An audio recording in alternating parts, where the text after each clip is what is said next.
Today, the story behind one of America's most admired brands and the CEO who felt a fear of failure all along the way. I'm Aarons-Mele, and this is The Anxious Achiever, the show that looks at the intersection of mental health and leadership and work and asks, how can we do it all better?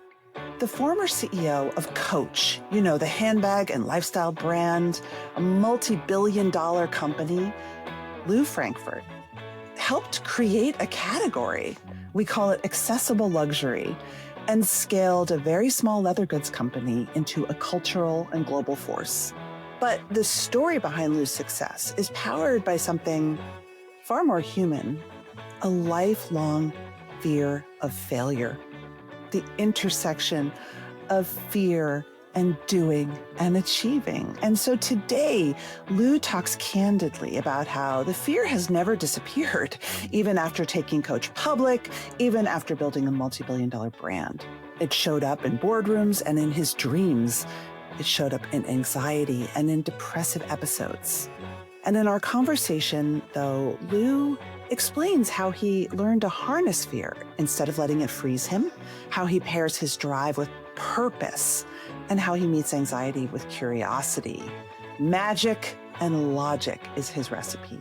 And so this simple framework, the way he scheduled his time, the practices that steadied him are really illustrative for all of us who want to lead into great things. And yet we fear failure because maybe we're anxious achievers. Enjoy my conversation with Lew Frankfort. Hi, Lew. Hello, Maura. So, Lew, I have so many questions to ask you. First of all, it was really fascinating to go behind the scenes of Coach, such an iconic brand. I didn't realize that you at Coach really coined the term accessible luxury. That's true. We did. Such a powerful and meaningful term, I think, for our time. I didn't realize that. Well, we needed a moniker before Coach went public. We needed a easy way to help investors understand the space that this American handbag company occupied. Yeah. Prior to using the term, there was mass and there was luxury, and in the middle was a very small premium section, which Coach was part of. And what we realized was that as a country, we don't have a history of luxury brands. We're really a country of immigrants. And what I thought about that led me to accessible luxury is democratization of luxury, to make luxury available to a large portion of the population. We were able to do. We coined the term accessible luxury, and which was a single lane. It was a small area that was occupied, and we and others turned it into a super lane highway somewhere between mass and luxury, recognizing that Americans were looking for great product, high quality, good function at prices that would be reasonable, and products that would endure, that would also have a strong emotional connection to their users. And we already had built a very loyal following, and now we had language to really describe the space we were occupying. Yes. And to me now, it's hard to imagine that category not existing. The other thing that I thought was super interesting and our younger listeners will find shocking is that you got a lot of pushback from people who said, well, women they need one handbag. Like, why is when you went to investors, who I assume were mostly men, they would say, well, women have a handbag. That's it. And you had to tell them, no, women want handbags. They desire handbags. This is an emotional thing, not just I have a handbag. Oh, very true. And the way I made it come alive, when I met with investor groups prior to our going public during our roadshow, and even in subsequent conferences and the alike, as a warm-up, I might start my presentation by asking a question. I would ask the men in the audience, which usually represented 80% of the people, how many of you are carrying a wallet? And everyone would raise their hand. And then I would say, how many of you know the brand of your wallet? And most people would put their hands down. And in contrast, I would then ask the rest of the audience, the women in the audience, which might be 20% of the people, how many of you have a handbag? Everyone would raise their hand. How many of you know the brand of your handbag? And everyone kept their hand up. And in that moment, I think bells went off for many of the male investors to appreciate the women really valued their bag. It's a very intimate object. They open and close it 50, 60 times a day, at least back in the year 2000, before the digital age allowed you to actually do everything without carrying a bag except carry your other essentials. I know. It's so interesting to me, as someone who lives immersed in brand culture on Instagram. So, Lou, I want to talk about a couple things today. I really want to center in on your discussion of your own depression and how you manage that. And then I also want to talk a little bit about how you build teams, how you create teams of people who have many idiosyncrasies and yet find a common path. I thought that was really interesting. But I want to start the interview zooming in at the end of your story where you had left Coach. I assume you were worth a good bit of money. You had your own investment company. You invested in brands, and an experience with one of your investments sort of went south. There was trouble with the CEO. Your anxiety spiked. You started to feel depressed, and you write, I began to accept my fears would never disappear. No amount of accomplishment or success would ever heal me. I still felt the drive, failure, excellence connection. That is true through today. Hmm. Why? I think it's the way that I'm wired. And I think many, many people are driven by excellence and at the same time are afraid of failure. Right. And I've always been driven by excellence. And on the other hand, a sense that if I did not achieve excellence, I could fail. And that never let me become complacent. Even with considerable success, I always looked ahead and never took success for granted. And part of that is having insatiable curiosity, challenging ourselves to do better, holding antithetical views in your mind at the same time, and recognizing the merit of all of the different views. So this show is called The Anxious Achiever. Okay. That's very much the philosophy and of the, almost 1,000 leaders that I've interviewed. There's a group of us, and we are equally powered by fear and anxiety, as we are sort of held by and the way that you put it, the drive, failure, excellence connection. I had never heard that before, but that felt so powerful to me. Yes, fear alone doesn't work because in fear, any animal, any human or animal, any species, when we talk about fear, there are three choices when you're afraid. You can flee, Yep. you can freeze, or you can fight.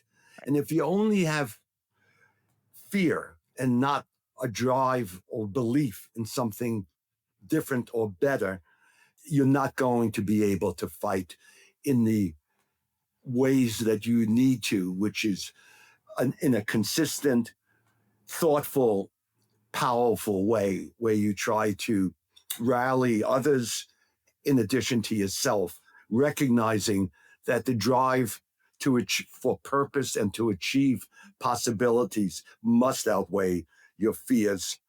Otherwise, you're not going to be successful.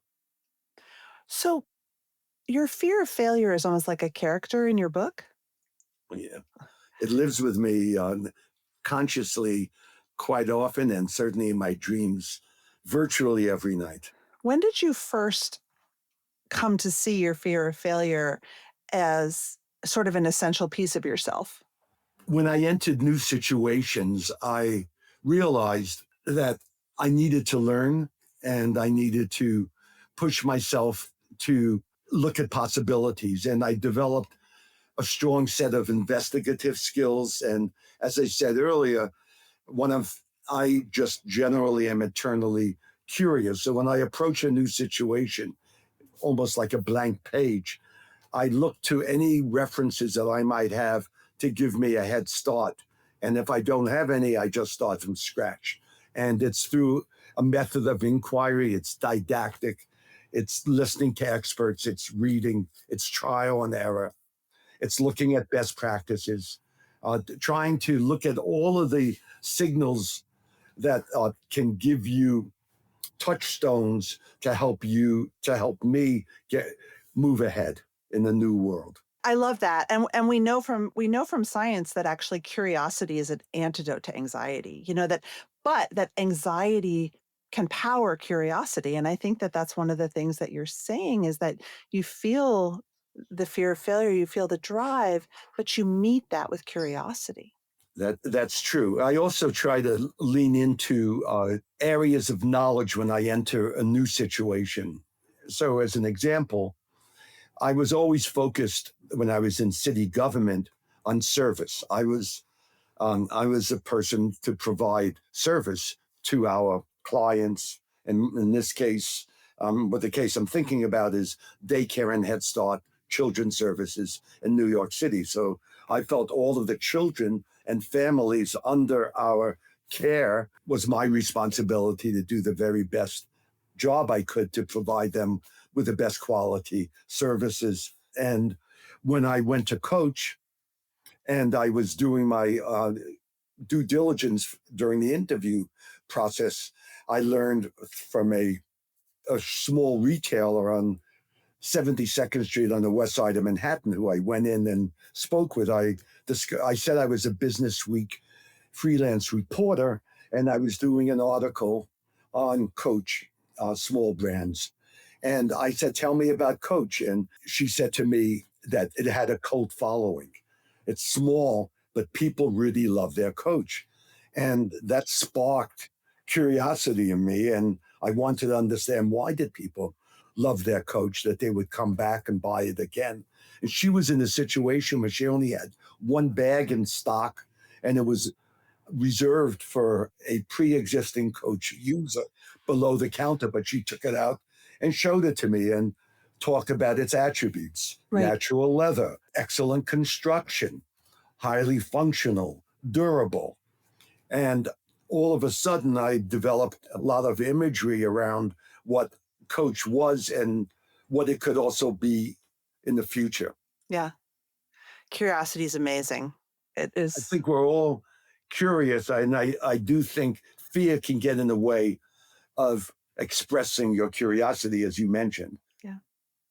But I think knowing that it's a great technique. I'm feeling scared. I'm feeling anxious.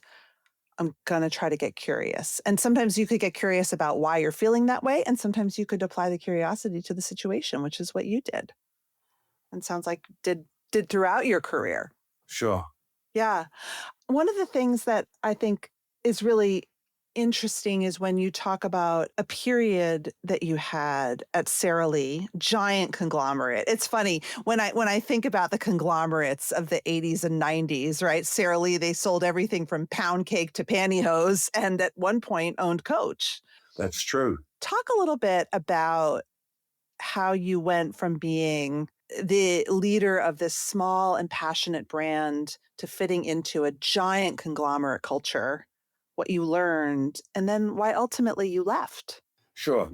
Well, in fact, I recommended to the founder of Coach that he seriously consider selling the business to Sara Lee, which was one of several suitors. After I was at Coach for about 5 years, the founder shared with me that no one in his family, which I already knew, was interested in succeeding him and that he was going to look to sell the business. Right. And at the time, Which was doing what, like $10 million in revenue at the by time? that time in 1980, at the end of 84 into 85, we were doing a little bit over $20 million. 20 million, okay. I joined when it was $6 million. And I had the two businesses I started, which were catalog and stores, led us to be what we called then a multi-channel business. Now they're called omni-channel businesses. Right. And my entire thrust was to reduce barriers between coach and the end user. So going direct through a catalog and our own stores was a natural path. So the founder said to me that he was looking to sell the business and wanted me to stay on to help him and a banker to sell the business. And if I stayed on, he wanted me to understand that he would recommend me to be CEO, even though he did not think I was yet qualified. And with that faint-hearted endorsement, the banker and I went out and met with several different companies. What appealed to me about Sara Lee was that it was actually a conglomerate and that there were 100 plus individual companies. It was remote in Chicago headquarters or North Carolina. And if the companies met their plan, they would be left alone largely to develop and run the businesses themselves. And I was really looking to have a level of independence that I thought we would be able to achieve with a conglomerate. I also was attracted to Sara Lee for two other reasons. One is that they were very strongly financially driven, and they believed, as I came to believe, what gets measured is much more likely to get done. What gets measured is more likely to get done. So we developed rigorous plans, and there was a level of accountability that all of us had to meet in each of the divisions. And it really gave me the level of discipline that enabled me to put into place the fundamentals to help coach become a best-in-class business. Right. The other aspect of Sara Lee that was intriguing to me was that they were focused, at least in the consumer packaged businesses, in the Hanes and the hosiery and the underwear businesses, in consumer analytics, data analysis. And being a numbers junkie, I always like to understand what people thought about things, what they liked, what they did not like. If they weren't buying Coach, what might they buy? What was their interest in a future purchase and the like. So in my first few years with Sara Lee, it was all about learning. Mm-hmm. And we thrived in the first several years we were with Sara Lee. As we became bigger and a more significant business, we started to bump against some of the guidelines that all companies had to follow in terms of organizational structure, compensation packages, and the like. And they did not have a business like Coach that truly blended magic and logic, or art and science. And because of the strength of Coach, was interested in me helping other brands by distributing Coach in locations that I felt were not appropriate to the brand image and the alike. And JCPenney, I think, right? I'm sorry? JCPenney. As a perfect example, they insisted that I open stores in JCPenney shops. And when I looked at the demographics and psychographics of that shopper and the brands that were there, I didn't think that it was an environment that really hit our consumers. And they were also very heavily a discount chain. And Coach worked hard to keep our products in limited quantities to maintain resale price. So you were promoted sort of out of running Coach into running several portfolio companies at Sara Lee. But at some point, this period became a negative factor. And it sounds like it's when you had sort of your first depression. period. Can you talk about that? Can you bring listeners into it, because it's so helpful for listeners when they can hear someone. I'm sure you were showing up, doing a great job at the top of your game on the outside, but inside what was happening? While I maintained responsibilities for coach during the time I was a group officer, most of my time was spent away from coach, leading or overseeing other businesses within the Sara Lee portfolio. And what became increasingly clear to me when I was working with these other leaders is that they were not as open to possibilities as I thought they might be. And I found it really challenging having the level of influence and control that I felt was really needed to drive the businesses to their potential. And as long as they met or beat their plan, they felt from a culture perspective, it was all cool to say, I understand how you feel, Lew, but this is not something I'm prepared to do. And I found myself increasingly frustrated and at the same time ineffective. Hmm. And I cared deeply. I had belief in possibilities. And when I felt a lack of reception, it was really hard for me. And I started to lose some of my energy Hmm. and felt that I really needed to start to listen to my body because from the stress I was feeling, it was starting to impact my sleep, my, as I said, my energy, my mojo. And I felt that I was really failing. And the people I was working with, some were enthusiastic about my leadership, but there are others who are detractors. And in a very large conglomerate, the politics of a culture can often influence outcomes. And the Right. detractors were quite strong, basically suggesting Lou should go back to coach. And I found myself sinking, and I decided that the best thing for my mental health was to remove myself from that situation, even though it would not be the best thing for my career. Hmm. Simultaneously, I also came to realize that you sometimes have to pursue the wrong destiny to understand your best destiny. And when I had been promoted to a group officer and then a senior group officer, I was playing the game within Sara Lee that I was a candidate to one day potentially be the CEO of this conglomerate. So I needed to step up and show that I could lead leaders of different businesses. And I did not do a good job from Sara Lee's perspective, nor from my perspective. And over time, I returned to coach. What It's so interesting, and I'm sure there are many benefits of hindsight, but what is it about your makeup that, I mean, I can relate to this, that made you get depressed? I think a lot of personalities would say, meh. But the way that I read it in your book is that you really took this personally, and you became depressed in this situation. Like, why? What about you made that? That's a great question. I believe it has to do, of course, with the way I'm made up. I've always led with purpose. Hmm. In government, I was in service of lower income families and children to provide educational support services, family support services.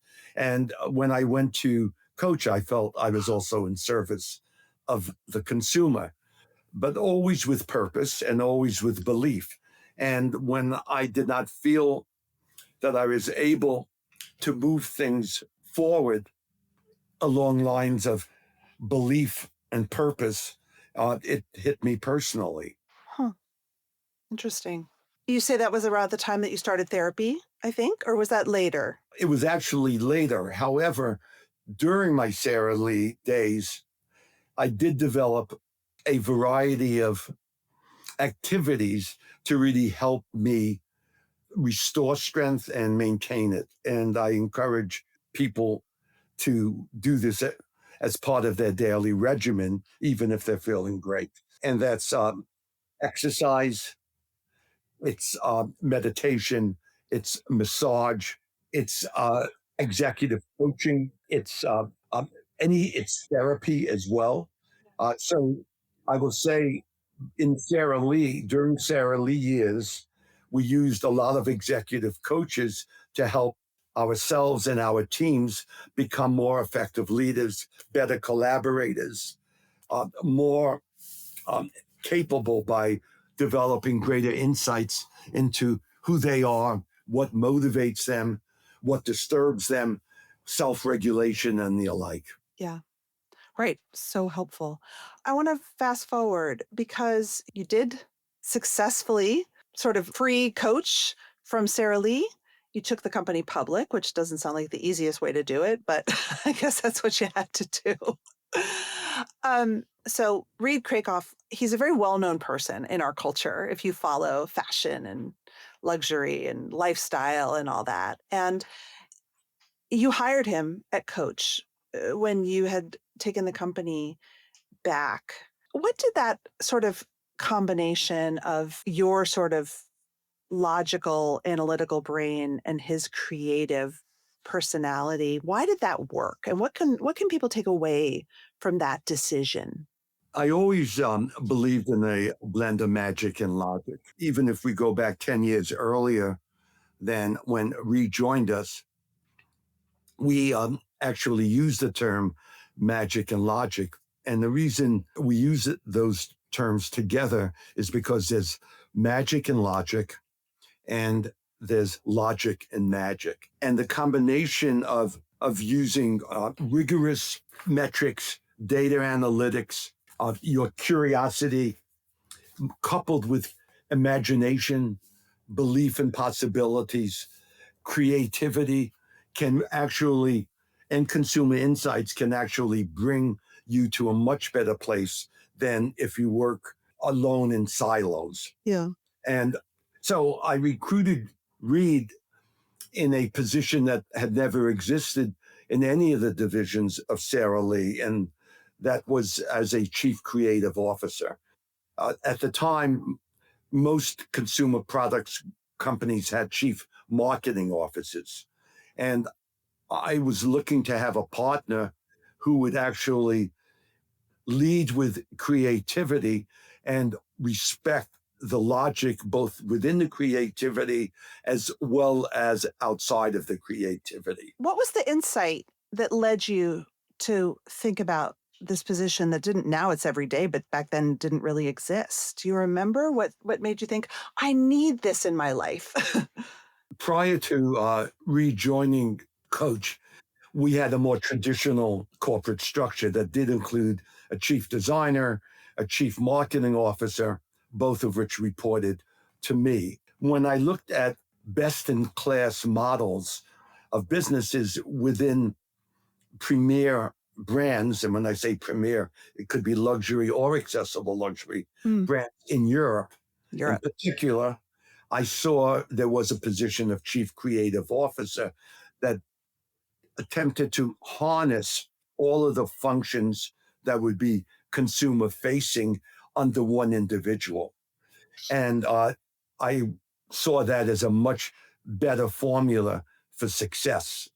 And I implored Sarah Lee to let me recruit this person to join Coach at a compensation level at that time equal to mine. And I Which said, they didn't like, right? They thought, what? That's ridiculous. well, they thought it was excessive and they didn't quite understand it. But I think they came to appreciate later on that it was a very good decision on Yeah. our part. Yeah. I remember the Coach transformation, as a young woman who followed luxury. Um, and I think that I want listeners to understand just how significant it was. It was a real cultural force when Coach sort of came roaring into the public consciousness of what was really cool and covetable in that period. You do talk about your technique in the book of what you call immersive interviewing and noting that you hired people with all kinds of idiosyncrasies, right? Who had quirks, who, may not even have fit in a more general corporate culture, but you saw them. And one of the things that you said that stuck out to me, and I'd love you to expand on, is you said, because I knew them so well from the interviewing process, when bumps happened along the way, I saw a way to sort of help them out of it, or I could navigate towards their strengths. That's true, and indeed, starting in the early '90s, I began to utilize executive coaches throughout the entire leadership team at Coach. And when new people join Coach, depending on who the person was and their circumstances, I would frequently ask them to onboard with an executive coach, where I would really be the executive sponsor, and the coach would be working with them in a process to help them become a better version of themselves. But going back to the interviewing process, I remember the term from the 1960s in a book, Stranger in a Strange Land, Robert Heinlein's story about a person who was half Martian and half Earthling, who was able to grok people, GROK. And I recently saw that it's now part of the Yeah. global dictionary. Well, it And is. And it's also an Elon Musk AI term that is a fascist site. So, not I, maybe a term we want to use as much today. well, I will say that I used it 40 years. Exactly. But the notion was to develop a more intimate understanding of someone than you can typically have from a 1 or 2 hour interview process. So part of my interviewing process, I still use the same process. And basically, I'm looking first, and I'm not going through the 3 stages, but I look for qualities of a person. I start with integrity. I look to work ethic, collaborative skills, positive thinking, belief in possibilities. And the way I would ask people was largely on a numeric scale, where 1 would be the lowest and 10 would be the highest. And I would ask people to rate themselves from 1 to 10. And I would basically look for clusters and outliers. So if someone said, as an example, that integrity, everyone would largely say 9 and 10. If I asked someone collaborative skills, and they might say a 7, and I would say, what would you need to do to be an 8? What would you need to do better? And they would need to convince me ultimately of a development need. They might say, I need to be more patient with people who don't get it as quickly, or I need to be less judgmental. From asking people 60 or 70 different questions with a numeric score, I was able to see clusters as well as outliers. And during that interviewing process, I would really develop a sense of what makes that person tick. I also tried to get a 360 understanding of the person in terms of where their childhood, what the sports they were interested in, their siblings, what they do for free time today. I also ask people where they fit on an extrovert introvert scale.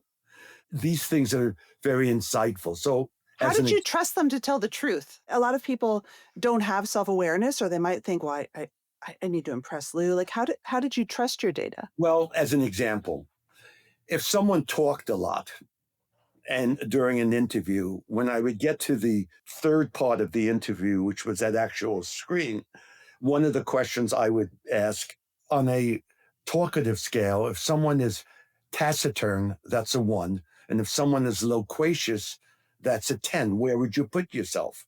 And if they were not honest, they might say 6 or 7 when I already made a note that they're a 9 or a 10. Yeah. And I might also say, who's someone who knows you well? And they might tell me about a life partner.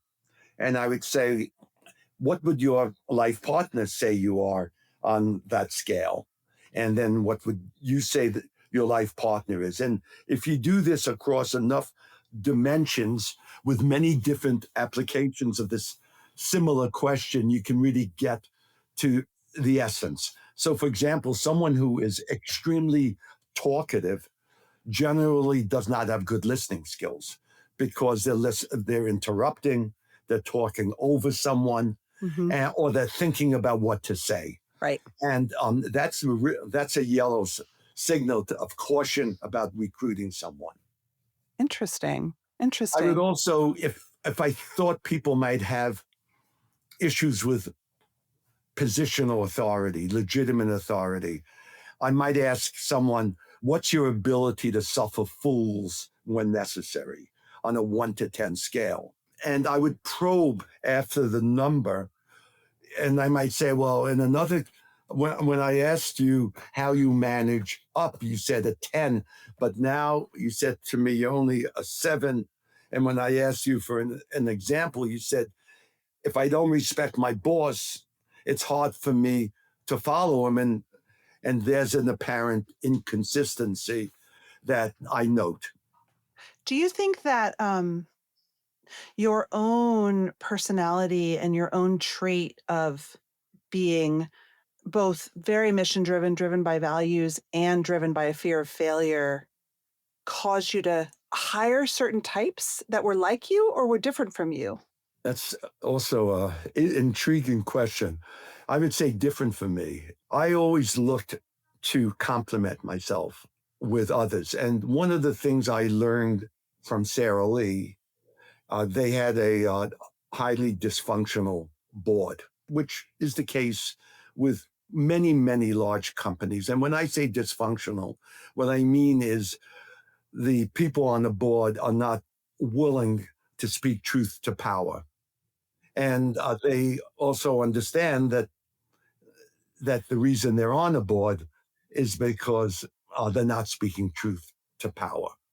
And when I had the opportunity to develop my own board after Coach became public, I recruited individuals who not only had complementary skills to mine, but were also independent. And I had a keen interest in only recruiting board members who would be respected by my senior leadership team. Mm. And I had a policy that anyone on my board could talk to anyone at Coach without talking to me about it or without me being aware before or afterwards. And the reason for that was I wanted to encourage both my leadership team as well as my board members to express themselves and lean in and learn as much. I understand that's not a practice that's widely held, but I will say we had an incredible board and investment grade team after we took Coach public during that glorious decade plus when Coach went from 500 million to $5 billion. And it took a real strong team. It takes a village to make this happen. Absolutely. During that decade, did you still have nightmares? Absolutely. And I mean, when we say nightmares, they're dreams where I wake up in the sweat and my t-shirt or whatever. I'm really soaked of the sheets and the pillowcases. Very common, even though many people may not share that. The dreams actually were a function of me not being prepared or something happening to me of real negative consequence that I had little control over. Yeah. When you felt out of control. Yes. And I will say that when I have depressive episodes, they generally occur in a situation where I have limited control, or I believe I have limited control. That's very important to me. And I can see a movie coming in front of me that does not have a happy ending, and it really impacts me very, very heavily. And what I learned over the years is to try to anticipate those situations and avoid them if you can. How do you avoid them, though? I mean, running a multi-billion-dollar business, there's so much that's out of your control. I mean, Yes, but there's also a lot within your control, and focusing on what might be on within your control. Also, through pattern recognition, mm, trying to avoid getting into situations where you believe there's going to be a high likelihood of it, not a good outcome. right, right. So actually, that leads me to my last question, which is, I think may not feel obvious, but it was interesting to me. Knowing that you're someone who likes to feel like they're in control and that feeling out of control can trigger your mental health challenges, I thought it was interesting. You said that when you were CEO, you approached time management in sort of three buckets. You had building for the future time, you had covering bases time, Yes. and you had firefighting time. How did this shake out, and why did it help you, and maybe broaden this to advice for leaders listening? Why did this help you feel more balanced and maybe more like you had a locus of control? When it comes to breaking down the workday or where you spend your time, I introduced that concept for my teams because I felt it was really important as businesses grow for leaders to be extremely conscious of where do they lean in and how do they lean in. And very typically in early stage businesses, leaders need to do almost everything. And then as you build teams, hopefully you bring in the type of people that allow you to really function more on building for the future. And I would challenge my team frequently if I felt they were spending too much time firefighting and weren't really organized to even cover the bases because they were putting wildfires, or they were covering the bases but did not have enough time to dream and imagine and vision and plan for the future. And over time, it became a very handy way for me to look at how I spend my time and others. And I believe leaders need to spend maybe 50% of their time covering the bases, 30 to 40% of the time building for the future, and the remaining 10 to 20% on emergencies. Sounds great. It's largely worked. My last question is really, if people who listen to the show are ambitious people who actively manage their mental health. When you look back at your many, many years of success in leadership, is there something that you wish you had worried about less? I think not, but what I do think is that I would have sought out therapy, mental health practitioners earlier in my life, Mm-hmm.